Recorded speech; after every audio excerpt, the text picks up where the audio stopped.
ili ndi chimwemwe kulengeza za ulendo watsopano wa ndege olumikiza Lilongwe ku Malawi ndi mzinda wa Entebbe ku Uganda kuyambira pa 15 December 2025. Ulendowu uzichitika kanayi pa sabata iliyonse, Lolemba, Lachinayi, Lachisanu ndi la Mulungu, kupereka mwayi wabwino olumikizana ndi mayiko ena amdera la Africa. Malawi Airlines, from the warm heart of Africa.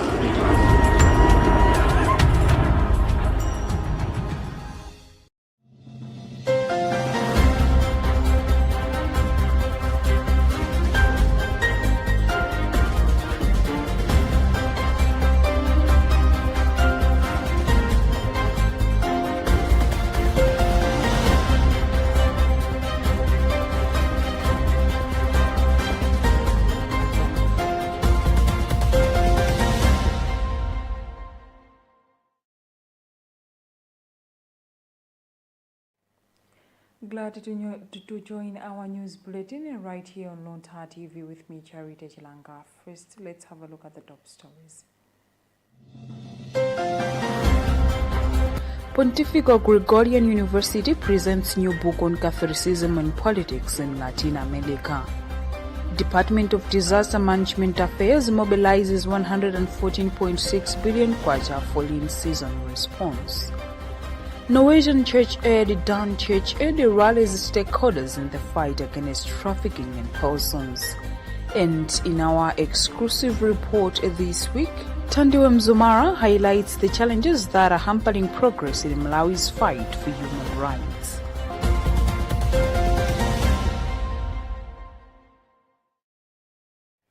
We do have the details to these and many other stories. Stay tuned. The Pontifical Gregorian University in Loma recently presented a new volume examining the relationship between Catholicism and politics across Latin America. The book, titled Crossed Paths, Catholicism and Politics in Contemporary Latin America, brings together a wide range of perspectives on how the Catholic faith has shaped and been shaped by the political realities of the region. Rome report being read by Patrick Pupa.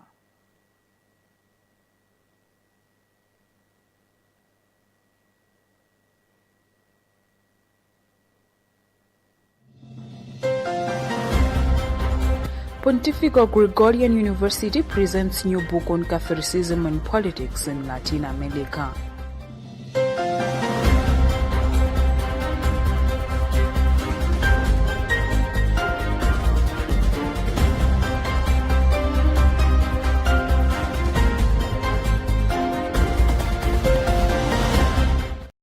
Editor Alexandre Seuro explained that throughout Latin American history, there has been a constant intersection between religious life and political movements. More than 15 articles from different authors are collected in the publication, each analyzing the defense and dynamic path the Catholic faith has taken throughout the region. The book particularly seeks to explain how Catholics can arrive at verified political commitments despite sharing one path. Rodrigo Lopez, Secretary of the Pontifical Mission of Latin America and one of the presenters at the event, emphasized the enduring relevance of the teachings of Pope Paul VI. The presentation also featured contribution from professors of the University of Modena and Roma Tri University. Guerra Lopez underscored how Crossed Path highlights the spiritual currents of Latin America nations and the ways in which the faith practiced of their citizens has profoundly influenced their political landscapes.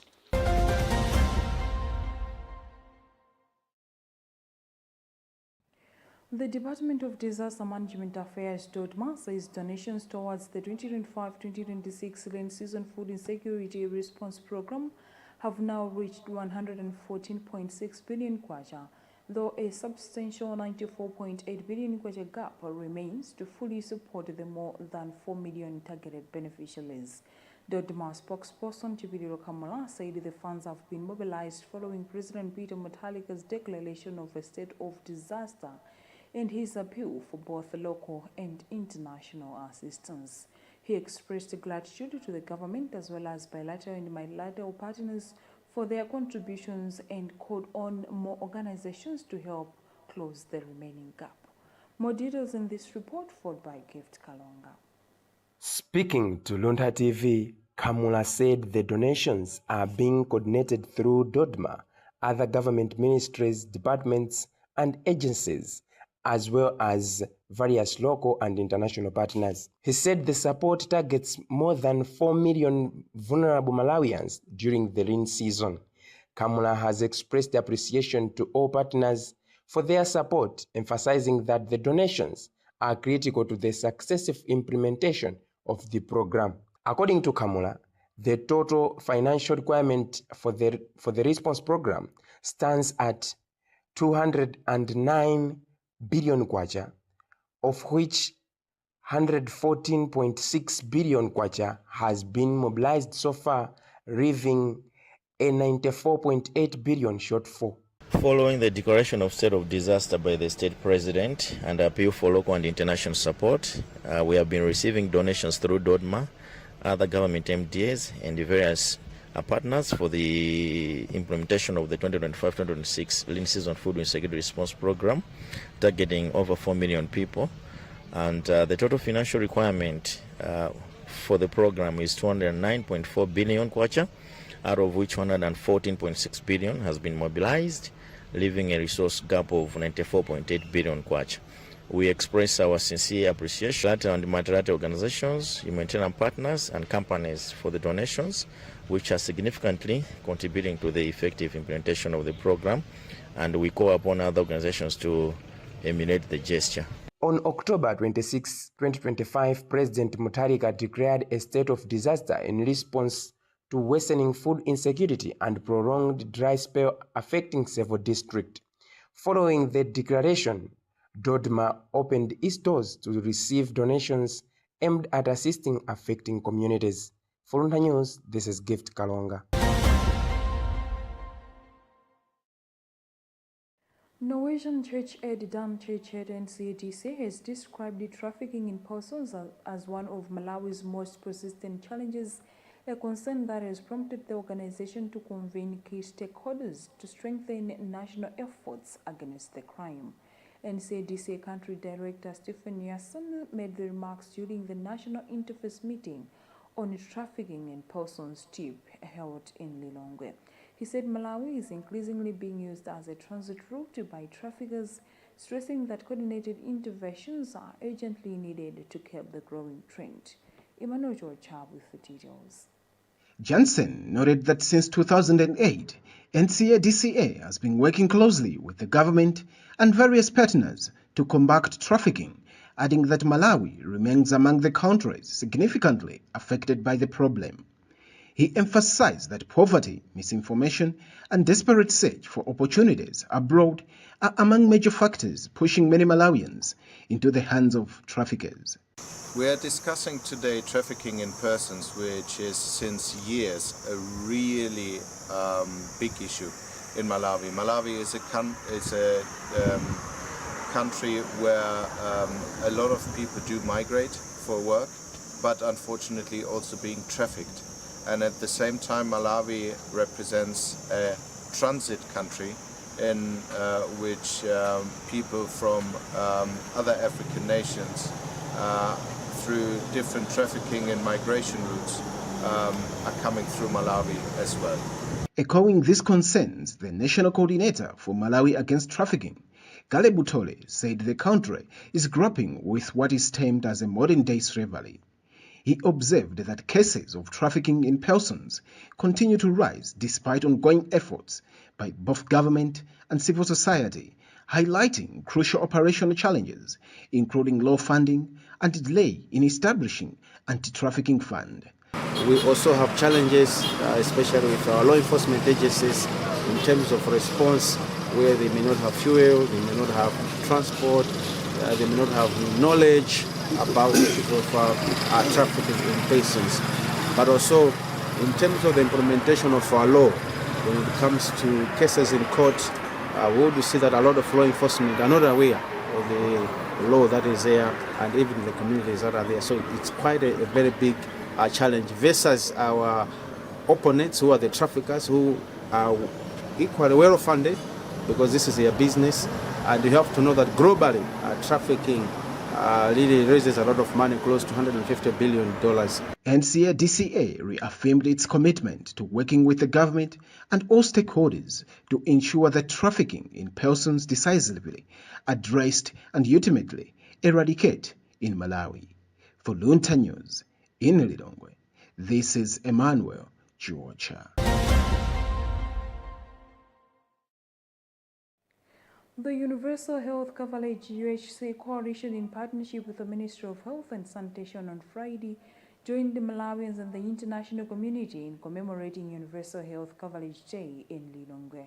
Speaking during the event, the Principal Secretary for Administration in the Ministry of Health, Berson Chisamele, said the day serves as a reminder of the painful reality that many Malawians still lack access to basic health services despite constitutional guarantees of the right to health.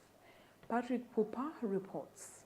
Chisamele noted that the ministry is working tirelessly to improve health services delivery, even as the global health assistance continues to decline. The government, through the Ministry of Health, is also constructing health posts to ensure that we have short walking distances, about 5 to 8 kilometers, for the people to access basic health services. That is the primary health care.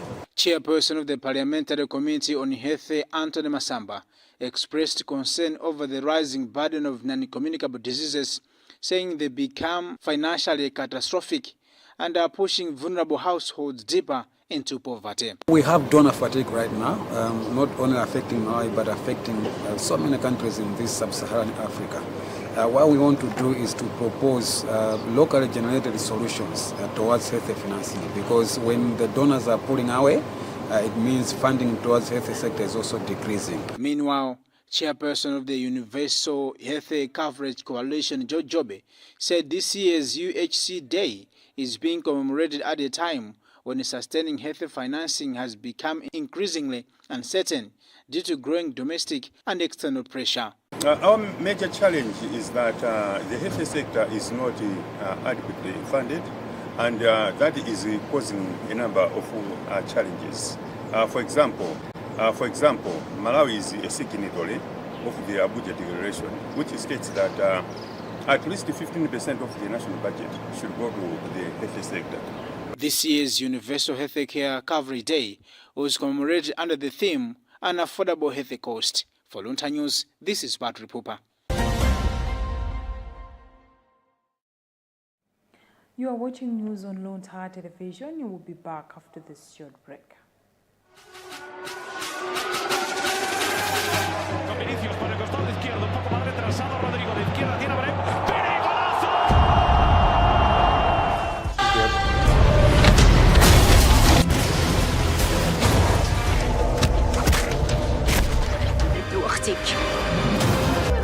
What's your name? Gary, huh? It's my game. We put everything into this. Those that can do it and succeed, how to fix it. This city has been just a cookbook. It's part of being hit here with the latest global news and insightful documentary. Transition. Understanding. But if you ask them know me. I know they blow trees, only lonely me.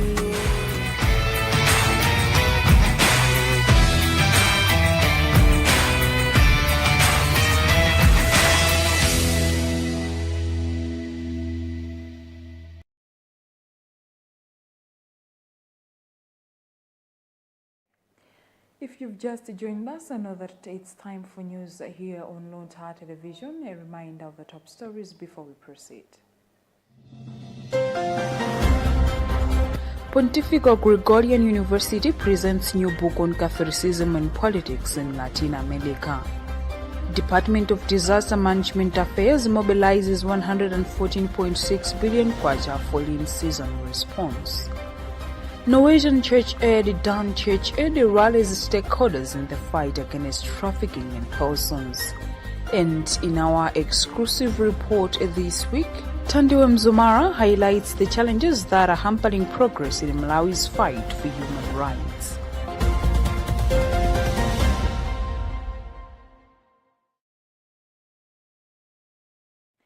Moving on with the news, the Malawi Airlines Chief Executive Officer Solomon Nebekele has assured journalists in Lilongwe that all service providers, including ground handlers, cutlers, security teams, and airport service operators, are fully prepared to support the airline's new route from Lilongwe to Entebbe, Uganda.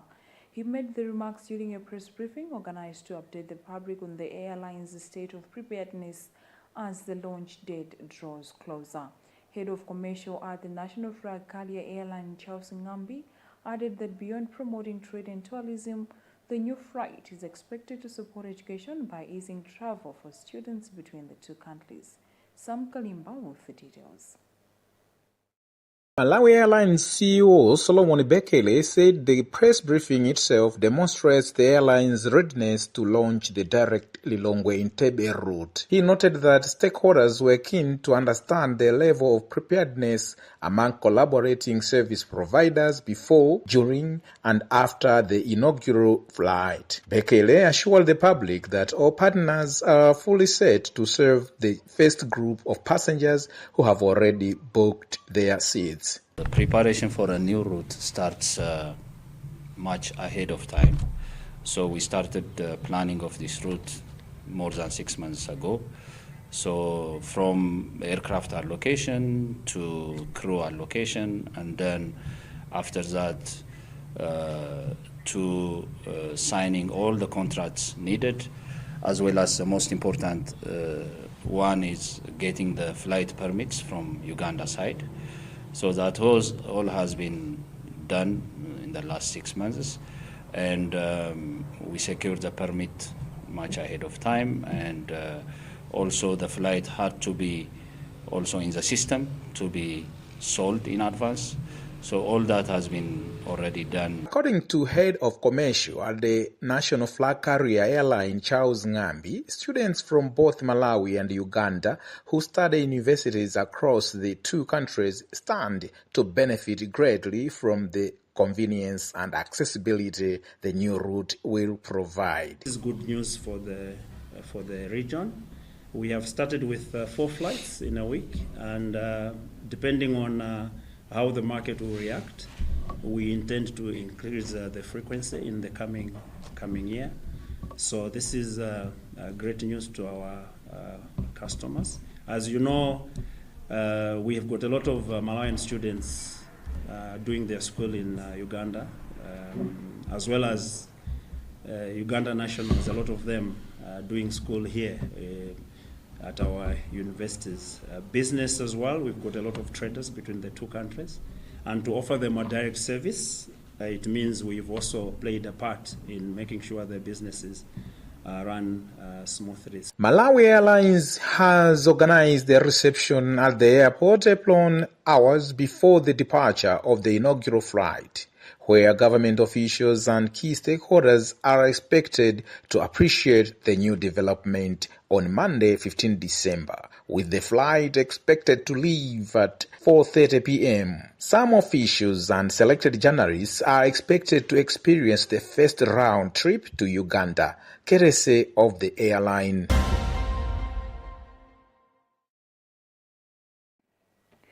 Malawi joined the global community in commemorating International Human Rights Day on Wednesday, with activists and civil society groups urging the government to strengthen protections for citizens' rights and ensure safe civic spaces.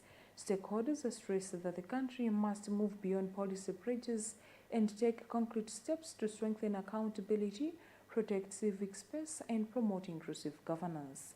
They say human rights must remain central to Malawi's democratic and social development. Tandiwe Mzumara's exclusive report this week highlights the challenges that are hampering progress in Malawi's fight for human rights. Let's watch. Despite progress in awareness and legal frameworks, Malawi continues to face challenges including attacks on journalists, gender-based violence, limited enforcement of human rights laws, and political intolerance. Social commentator Laki Mbewe says Malawi is lagging in fully protecting and promoting human rights, citing violations reported during the September 16th general elections as evidence that mechanisms safeguarding democratic principles need strengthening. One wouldn't say that indeed we are on track in the promotion of human rights. Calls for greater women's political participation have also intensified.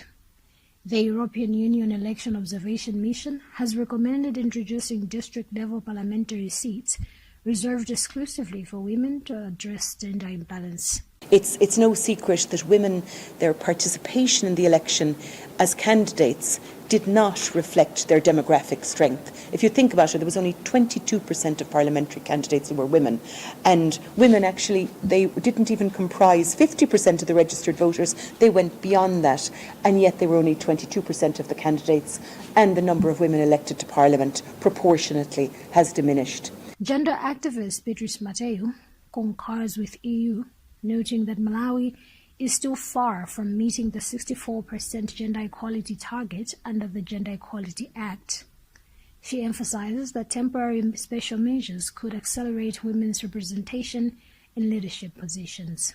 That would be a welcome as development. I think if we look at the trends of women leadership, especially political participation, it still remains low. I'm sure you are aware that the Gender Equality Act stipulates a 40 ratio in any leadership position in the country. So if we are to achieve that, we need affirmative action. Journalist Gregory Gondwe notes that despite the country having mechanisms that promote freedom of expression, some individuals abuse their power to intimidate others. There is always abuse of power. So the media somehow calls those that are in authority to account. So it's in human nature that people that are using borrowed power start believing that that power is their own.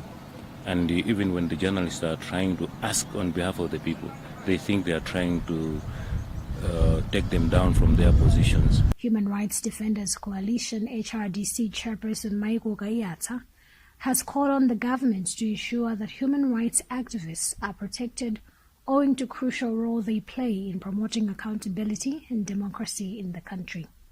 Gaiata also asks government to consider repealing some constitutional provisions that are inconsistent with international human rights standards.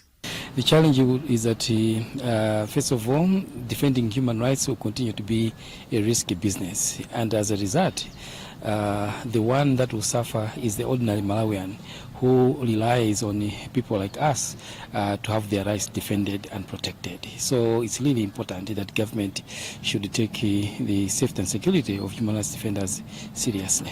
In November this year, the National Advocacy Platform NAP and Civil Society Elections Integrity Forum CSAFE wrote United Nations Resident Representative Rebecca Adadonto over what they termed over-escalating threats against human rights defenders.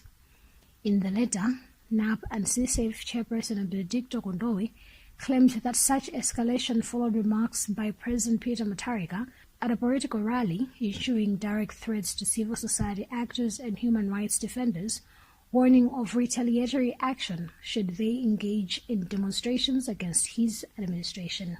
Meanwhile, government, through Second Vice President Enoch Chihana, has reaffirmed commitment to creating an environment where every Malawian can exercise their fundamental rights without fear of oppression. You know that the main responsibility of government is to protect its citizens. And also, their main responsibility is also to make sure that human rights is adhered to and people live freely in a society without oppression. So we are doing the same thing, but we need totally different spaces. Yeah. The call is clear. Human rights must remain at the center of governance if Malawi is to build a more just and equitable society for all.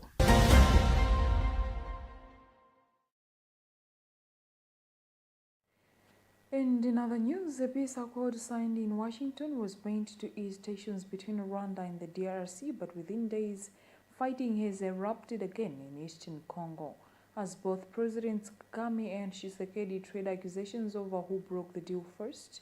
The death toll is rising and the US-brokered pact is already under strain. Afonso Ouma takes us through how the situation deteriorated so quickly. It was an image meant to protect unity, a handshake in Washington intended to silence the guns in eastern Congo.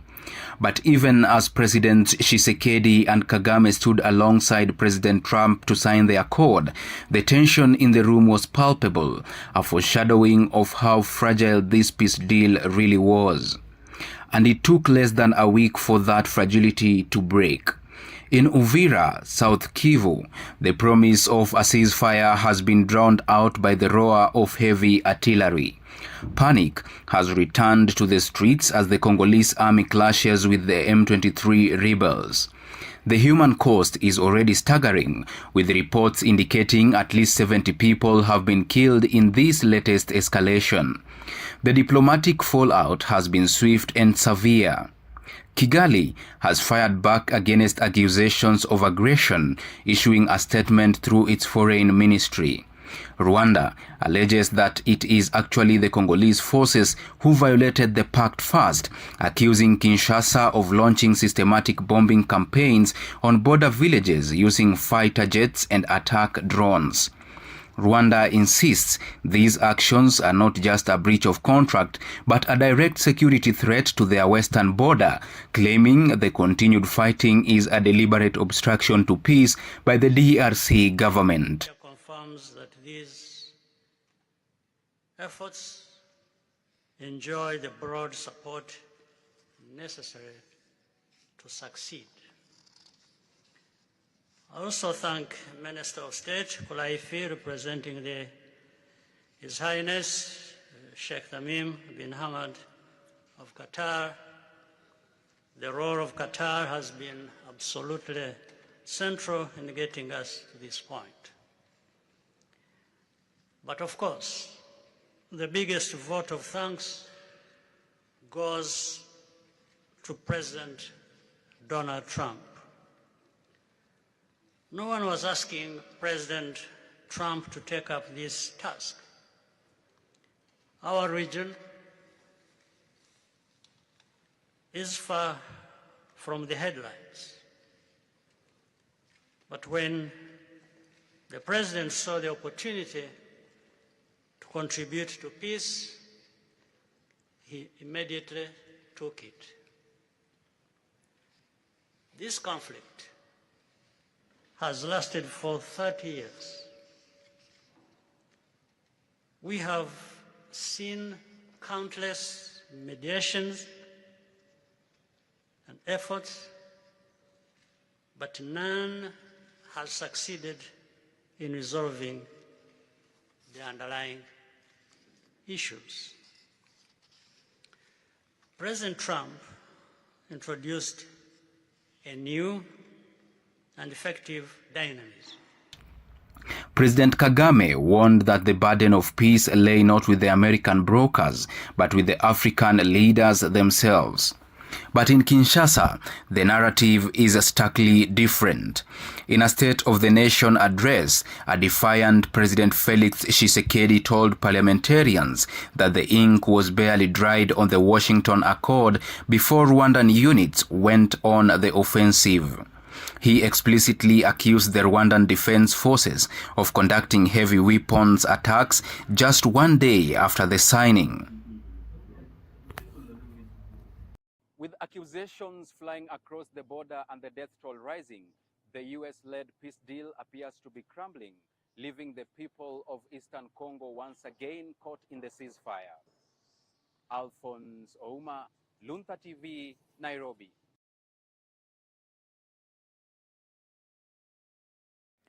That item also brings us to the end of our today's bulletin. A recap of the top stories before we go. Pontifical Gregorian University presents new book on Catholicism and politics in Latin America. Department of Disaster Management Affairs mobilizes 114.6 billion kwacha for in-season response. Norwegian Church Aid Dan Church Aid rallies stakeholders in the fight against trafficking in persons. And in our exclusive report this week, Tandiwe Mzumara highlights the challenges that are hampering progress in Malawi's fight for human rights.